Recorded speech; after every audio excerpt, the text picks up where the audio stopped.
하나님께 부름을 받은 기도원의 모습은 믿음과 불신을 넘나들며 줄타기 하는 모습을 지금까지 보여주었습니다. 그러다 기도원 기사의 마지막 장인 오늘 8장에서는요, 불신을 향해 달려가는 모습을 보이게 됩니다. 사실 기도원 이야기가 사사기에서 차지하고 있는 비중은 단지 12명의 사사 중에 1명, 단지 3장에 불과한 모습이 아니라 사사기 전체의 압축판이라고 할 수 있는 아주 대표적인 사사의 모습입니다. 왜냐하면 사사기에 등장하는 사사들의 이야기가 처음에 등장하는 사사들부터는요, 좀 괜찮은 모습이었다가 마지막에 등장하는 사사에서는 이게 사사인지 아닌지 알 수 없는 모습으로 전개되어 나가는 모양입니다. 그 모습이 기드온 안에 그대로 녹아 있기 때문에 기드온이 사사기 전체를 대표한다라고 말하고 있는 거예요. 두렵고 떨림으로 부름에 응답했던 기드온은 이제 두렵고 떨림이라는 것은 온데간데 없이 사라지고 점점 기고만장해지고 있습니다. 그런 모습을 어렴풋하게 보이던 이전의 모습과는 달리 이제 아주 극단적인 모습으로 기고만장한 모습을 보여주고 있는 것이 이제 8장의 모습이에요. 7장에서 미디안의 방백 중에 오렙과 스웹을 잡아 죽이고 미디안을 물리친 것으로 이 전쟁의 이야기가 끝이 났다고 한다면 좋았겠는데, 미디안과의 전쟁의 이야기는 8장까지 이어지고 있습니다.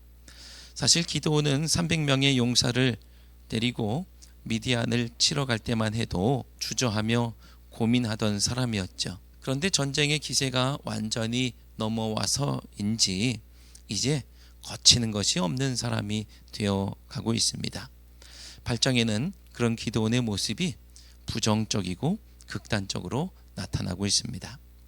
사실 오늘 본문에 대해서 여러 설교가들이 갈등을 해결하는 리더십에 대한 모습으로 설명하고 있는 것을 보게 되죠. 그렇게 놓고 보니 오늘 본문에는 2가지 갈등이 나타나고 있습니다. 하나는 에브라임 지파와의 갈등, 그리고 다른 하나는 숫곳과 분우엘 사람들과의 갈등입니다. 기드온이 이 2 갈등을 해결하는 방법은 완전히 상반된 모습입니다. 에브라임을 향해서는 사탕발림 같은 말로 구슬르고, 또 숫곳과 분우엘 사람들을 향해서는요, 힘으로 윽박지르고 있는 것을 볼 수가 있죠. 이 2 모습을 통해서 기드온이 정치인이 다 됐구나, 여기에는 저렇게 여기는 저렇게 이렇게 말하는 모습을 보니 정치인이 다 됐구나 라고 말하기도 합니다. 에브라임 같은 경우는 이스라엘 지파 중에서도 가장 수가 많고 우두머리 지파이죠. 후에 이스라엘이 남북으로 나뉘었을 때에 북쪽은 이 에브라임 지파를 중심으로 뭉치게 되고, 남쪽은 거의 유다 지파 혼자라고 할 수도 있는 유다 지파 중심의 모습이 됩니다. 에브라임은 지금 어떤 불만을 말하고 있느냐, 오늘 1절 말씀을 통해서 그 불만이 어떤 것인지 살펴보겠습니다. 함께 읽습니다. 에브라임 사람들이 기드온에게 이르되, 내가 미디안과 싸우러 갈 때에 우리를 부르지 아니하였으니 우리를 이같이 대접함은 어찌 됨이냐 하고 그와 크게 다투는지라. 아멘. 크게 다퉜다라고 하고 있지만 그냥 일반적으로 에브라임이 기드온을 다그치는 모습입니다. 7장에서도 볼 수 있듯이 기드온이 미디안과 전쟁을 벌일 때 처음부터 에브라임을 부른 것이 아니에요. 마지막에 가서야 에브라임의 사자를 보내서 전쟁을 수습할 수 있게 했던 것이죠. 그런데 에브라임은 지금 왜 처음부터 부르지 않았느냐면서 섭섭해하고 있습니다. 하지만 이 모습에 대해서 일반적으로는요, 에브라임의 불만의 동기가 그렇게 순수한 것 같지는 않다고 말하고 있어요. 왜냐하면 에브라임이 나라와 민족을 걱정한 나머지 안타까워서 내가 처음부터 함께 싸웠어야 되는데 라고 말하는 것이 아니라, 전쟁의 결과로 얻게 되는 전리품을 얻을 마음에 그렇게 말했다라는 것으로 이해하고 있습니다. 아마 기드온도 그런 생각이 있었는지 모르겠어요. 많은 사람들이 전쟁에 참여하면 전쟁에서 얻는 전리품들을 많은 사람들과 함께 나눠야 되니까 처음에는 에브라임을 부를 생각을 하지 않았다가 조금 좀 위태로웠나 보죠. 에브라임이 참여해야 될 상황이 되었나 봅니다. 그때서야 불렀다고 기드온도 그렇게 생각했을 수도 있겠죠. 어쨌거나 기드온은 이런 불만을 가지고 있는 에브라임과의 갈등을 해결합니다. 2절 말씀을 함께 읽겠습니다. 기드온이 그들에게 이르되 내가 이제 행한 일이 너희가 한 것에 비교되겠느냐. 낫지 아니하냐. 아멘. 에브라임이 처음부터 전쟁에 참여한 것은 아니지만 미디안의 방백 중에서 오렙과 스웹을 처단함으로 전쟁에 있어서 빼놓을 수 없는 공을 세웠으니 이 전쟁의 공로가 에브라임에게 돌아가지 않겠느냐면서 기드온이 자신을 낮추고 있습니다. 3절 말씀도 함께 읽겠습니다. 하나님이 미디안의 방백 오렙과 스웹을 너희 손에 넘겨주셨으니 내가 한 일이 어찌 능히 너희가 한 것에 비교되겠느냐 하니라. 기드온이 이 말을 하매 그때에 그들의 노여움이 풀리니라. 아멘. 여러분이라면 어떻게 하셨겠습니까? 여러분이라면 이 에브라임이 불만을 막 나타냈을 때 어떻게 하셨을까요? 저 같으면 가뜩이나 요즘 독이 올라 있는 상황인데 왜 안 불렀느냐라고 하는 사람들에게 전쟁하는 줄 몰랐냐? 왜 중요할 때는 안 나타나고 지금 와서 한 소리 하고 있어? 라고 하면서 막 다그쳤을 것 같아요. 한 소리 했을 것 같아요. 하지만 강력하게 항의하는 에브라임의 모습이 지혜로운 모습이 아닌 것처럼 면박을 주고 한 소리 하는 것도 지혜로운 모습은 아니겠죠. 저도 이 안에 차오르는 뭔가가 있어서 그것을 자꾸 누르고 억제하고 자꾸 그거 생각하지 않으려고 내 마음속에 있는 그거 자꾸 생각하다 보면 그것 때문에 참을 수 없어서 뭐라도 할 것 같아서 자꾸 그거 생각하지 않으려고 억누르고 그걸 묵상하지 않으려고 하고 있는데, 그러면 뭘 묵상해야 돼요? 하나님의 말씀을 묵상하고 하나님이라면 어떻게 하셨을지를 묵상하고 극악무도한 죄인인 나를 용서하시고 나를 위해서 십자가 지신 예수님을 자꾸 묵상하다 보면 그런 것들, 나의 마음에 걸리는 것들이 자꾸 마음에서 나가게 되겠죠. 그렇게 하고 있는 마당이거든요. 그러니 엉뚱한 것들 생각할 것이 아니고요, 내 마음대로 내 안에 있는 본성대로 할 것이 아니고요, 하나님이 하라시는 대로 해야 되겠죠. 사랑하는 성도 여러분, 오늘 기드온이 에브라임에게 보여주었던 모습 속에서 우리가 본받을 건 또 받아야 되겠습니다. 눈구렁이처럼 넘어갈 수 있는 것도 지혜이고 또 능력인 줄로 믿고, 갈등을 조장하고 확대하기보다는 갈등을 피하고 조정하고 해결할 수 있는 우리 모두가 되어야 될 줄로 믿습니다. 그런데 방금까지 기드온을 칭찬했는데 이어지는 숫곳과 분우엘 사람들에 대해서 기드온이 보였던 모습은 실망스럽기 그지가 없습니다. 에브라임을 잘 다독여 가지고 갈등을 봉합했거든요. 그런데 숫곳 사람, 분우엘 사람들과는 그렇지 않아요. 그래서 한편으로는 에브라임이 아주 중요한 집하고 수가 많고 유력하니까 그 앞에서는 굽신거린 건 아닌가, 그 앞에서 굽신거린 건 아닌가 하고 생각하게 되죠. 에브라임과의 문제를 해결하고 기드온과 300용사는 요단강을 건너서 미디안의 잔당들을 추격합니다. 잔당이라고는 하지만 1만 5천 명이나 되는 군대를 추격하는 거예요. 이제 기드온이 미디안과 전쟁 벌려서 12만 명이 다 죽고 그 물리치고 남은 잔당이 15,000명입니다. 15,000명을 추격합니다. 4절 말씀 함께 읽겠습니다. 기드온과 그와 함께 한 자 300명이 요단강에 이르러 건너고 비록 피곤하나 추격하며. 아멘. 여기서 드는 생각은 에브라임이 전쟁에 자기들을 왜 안 불렀느냐고 툴툴거릴 거면 이 잔당들을 추격하는 일에도 함께 했어야 되는 것 아니겠습니까? 이 전쟁 왜 안 불렀어? 라고 하면서 챙길 거 다 챙겼어요. 그리고 잔당주를 추격하는 일에는 300명만 넘어가고 있습니다. 에브라임이 조금 그래요. 그죠? 예. 이제 얻을 거 다 얻었어요. 조금 그래요. 이 추격하는 일에 함께하지 않고 있는데 강 건너 그들의 본거지까지 추격하는 위험한 일, 그거 위험하잖아요. 그들의 본거지로 도망가고 있으니까 그 위험한 일에는 동참하지 않고 그저 이 전쟁의 숟가락을 얹고 취할 것을 취합니다. 어쨌거나 피곤하고 주렸던 기드온의 군대는 숫곳과 분우엘에 이르러서 떡덩이를 요청합니다. 하지만 돌아온 대답은 썩 만족스럽지가 않아요. 그도 그럴 것이 숫곳과 분우엘은 요단강 건너편에 있는 지역이고요. 이방 민족들의 영향력이 더 가까운 곳입니다. 법보다 주먹이 가깝다고 하니 형식적으로는 이스라엘 나라가 이스라엘 사람들이 살고 있는 통치하고 있는 지역이지만 강 건너편이기 때문에 이방 민족과 가깝고 그래서 언제든지 쉽게 침략을 당하고 뺏김을 당하고 그런 곳입니다. 그러니 그들이 기드온을 도왔다가는 기드온이 미디안에 패하고 돌아온다고 한다면, 기드온이 쫓아가서 패하고 온다고 한다면 자기들이 보복을 당할 것이 눈에 보듯 뻔한 거예요.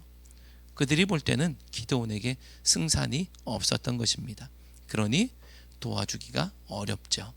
하지만 기드온은 도움을 요청하는 것이 너무나 당연하고 자기를 도와주는 것이 또한 너무나 당연한 것처럼 도와주지 않겠다는 숫곳과 분해의 사람들에게 저주를 퍼붓습니다.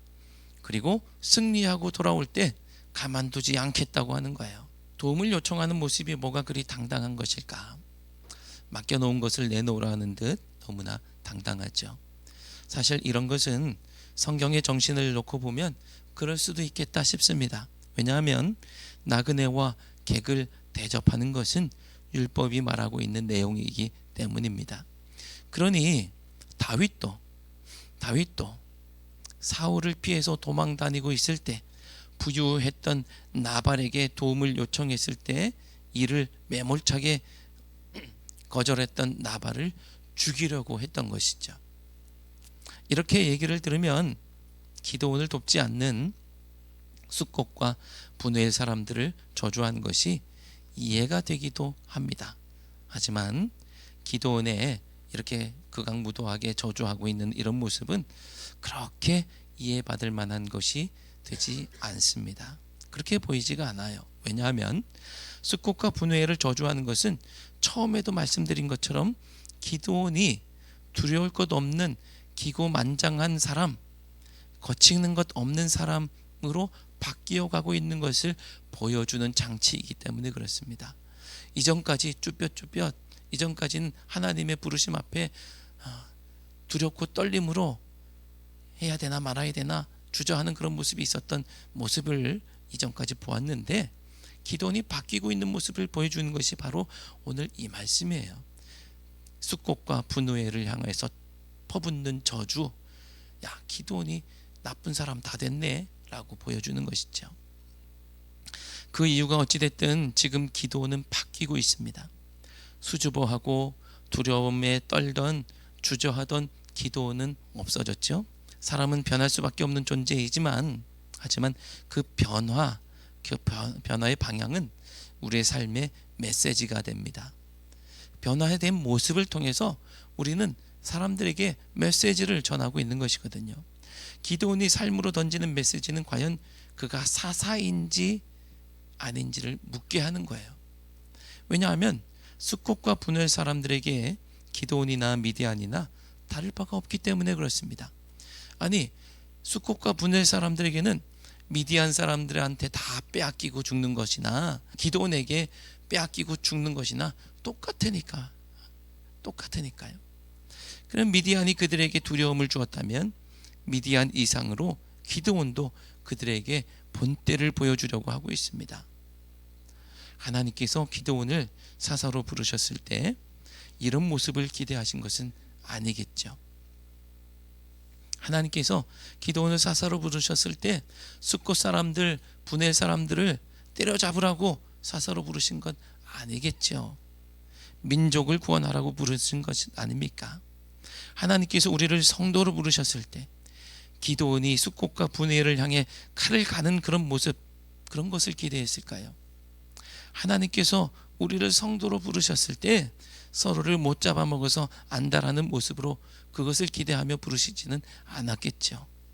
갈등이 있고 아픈 과거가 있을 때 두 눈에 흙이 들어가도 용서할 수 없다라고, 화해할 수 없다라고 다짐하는 모습을 기대하며 우리를 성도로 부르신 것은 아닐 것입니다. 사랑하는 성도 여러분, 바라기는 내가 죽어서 화평을 이루고, 내가 죽어서 막힌 담을 헐고, 내가 죽어서 과거를 청산하며 관계 안의 갈등을 해소하는 참된 성도의 모습 되시기를 주님의 이름으로 축원합니다. 사실 오늘 이야기에서 양쪽 다 이해가 되죠. 기드온은 기드온대로, 숫곳 사람들은 숫곳 사람대로 이해가 되긴 합니다. 근데 아쉬운 대목이 다 있죠. 기드온의 아쉬운 대목은 방금 말씀드린 대로 점점 악해지고 있다는 것이고요. 숫곳 사람들, 분노의 사람들의 아쉬움은 기드온과 미디안 사이에서 눈치 보고 있는 그런 모습이에요. 오늘 말씀은 사실 둘 다 지적하는 말씀이겠죠. 이렇듯 오늘 말씀에서 우리는 총체적인 난국의 모습을 보게 됩니다. 뒤늦게 나타나서 강하게 항의하는 에브라임도 문제가 있어 보이고, 그리고 숫곳과 분회를 향해서 저주하는 기드온도 문제가 있어 보이고, 기드온을 돕지 않는, 동족을 돕지 않는 숫곳과 분회엘도 문제가 있어 보입니다. 만약 이런 모습이 교회에 있다면 어떨까요? 끔찍할 것입니다. 그래서 오늘은 교회 안에서 품어서는 안 될 마음 세 가지를 생각해보고, 나를 돌아보고 반면교사 삼고 아름다운 교회를 세우도록 노력하는 우리 모두가 되기를 소망하는 말씀으로 마치려고 합니다. 첫째는요, 우리가 교회 안에서 품어서는 안 될 마음, 첫째는 대접받고자 하는 마음입니다. 대접받고자 하는 마음. 1절 말씀에 에브라임 사람들은 기드온에게 이렇게 말하죠. 우리를 이같이 대접함은 어찌 됨이냐. 우리 교회 안에서는 이런 얘기 해서는 안 되겠습니다. 그죠? 우리 누군가의 입에서 이런 말이 나오면 안 돼요. 나를 이렇게 대접해? 이러면 안 돼요. 저도 제가 목사라고 특별한 대접 받고자 하는 것 있나요? 어떤 거 있나요? 별로 없는 것 같은데. 저 그런 거 없는 것 같은데, 나를 왜 이렇게 대접해? 이러면 교회가 힘들어집니다. 누가 됐든 그렇게 하면 안 되겠습니다. 대신에 그냥 나는 누구 대접하는 사람이야 라고 생각하면 돼요. 나는 누구 섬기는 사람이야. 하나님이 나를 이 교회에 부르셔서 누구 섬기라고 부르신 거야 라고 생각하시면 우리 마음이 편안해집니다. 짧게 넘어가겠습니다. 길게 얘기할 거 없잖아요. 그죠? 이거 길게 얘기하면은 골치 아파지는 거고요. 넘어가고요. 둘째는 비교하는 마음을 품어서는 안 되겠습니다. 2절과 3절에서 기드온은 공로를 비교하면서 에브라임 사람들을 다독이고 있죠. 이렇게 말하고 있습니다. 내가 이제 행한 일이 너희가 한 것에 비교되겠느냐. 내가 한 일이 어찌 능히 너희가 한 것에 비교되겠느냐. 기드온이 에브라임 사람들 마음을 풀어주면서 야, 비교도 안 돼 라고 말해주고 있는 것인데, 서로 비교하는 것, 내가 행한 것을 다른 사람들과 비교하거나, 또는 아니 목사님은 왜 저 사람한테는 저렇게 하고 나한테는 이렇게 하시지 하고 비교하거나 그러면 안 되겠습니다. 자꾸 비교하면요, 누구 같은 거냐 하면 애 같은 거예요. 이거 애들이 하는 거잖아요. 그죠? 애들이 비교하잖아요. 이것 때문에 섭섭해하거나 그러시면 안 되겠습니다. 할렐루야. 여기도 긴 얘기 제가 막 써놨거든요. 길게 얘기 안 하겠습니다. 네. 세 번째는 나만 생각하는 마음 품어서는 안 되겠습니다. 자, 오늘 6절 이하의 말씀에서는 우리는 숫곳과 분의 사람들이 민족보다 자기들만 생각하는 마음을 읽을 수가 있었어요. 6절, 어찌 우리가 내 군대에게 떡을 주겠느냐라고 숫곳 사람들이 말했습니다. 너희들이야 죽든지 말든지 우리가 살아야 되니까, 너희야 죽든지 말든지 우리가 살아야 되니까 라고 생각하고 있습니다. 더군다나 오늘 말씀에서 내 군대라고 하고 있어요. 우리 군대가 아니에요. 같은 동족인데 이 전쟁이 기드온이 하는 전쟁이지 우리가 하는 전쟁이 아니에요. 미디안 사람들이 우리 해코지 하면 어떡해, 야 기드온 너희들하고 우리하고 관계없어 라고 하고 선을 긋고 있습니다. 자기만 살겠다고, 나만 살겠다고 하는, 나만 생각하는 마음 품어서는 안 되겠죠. 너희 교회가 아니고 우리 교회. 할렐루야. 이 똑같은 교회 안에서 너희 교회 우리 교회 나뉘면 안 되겠죠. 그냥 우리 교회예요. 우리 교회. 너희 건축이 아니고 우리 건축. 그죠? 할렐루야. 이거 길게 써놓은 거 안 하고 넘어갈게요. 사랑하는 성도 여러분, 마귀가 넣어주는 생각이 있죠. 성도들 가운데 마귀가 넣어주는 생각들이 있어요. 대접받고자 하는 마음, 또 비교하는 마음, 나만 생각하는 마음을 다 떨쳐내시고 오직 주님을 바라보시고 하나님만 묵상하시고, 다른 성도 묵상하지 마시고, 목사님은 왜 그래 하면서 목사님 묵상하지 마시고, 예수님 묵상하시고, 하나님 묵상하시고, 말씀을 묵상하시고, 하나님께서 부어주시는 마음으로 충만할 때에 이 안에 있는 섭섭한 마음, 뭐 이런저런 마음들 다 흘러 넘쳐서 오직 하나님의 사랑만이 가득 넘치게 될 줄로 믿습니다. 하나님의 마음을 품고 서로 사랑하는 우리 주곡교회 모든 성도들 되시기를 주님의 이름으로 축원합니다. 기도하겠습니다. 하나님, 오늘 말씀을 통해서 저희 마음에 품지 말아야 할 생각을 품을 때 비록 동족이라도 크게 다투게 되는 것을 깨닫게 해주셔서 감사합니다. 바르게 신앙생활을 한다고 하면서도 저희 마음에 자리 잡은 엉뚱한 세상의 가치들이 저희를 주장하게 했습니다. 이제 오직 성령께서 저희 심령에 임하셔서 오직 그리스도 예수의 마음을 품고 살아가는 저희가 되게 해 주옵소서. 예수 그리스도의 이름으로 기도드려옵나이다. 아멘.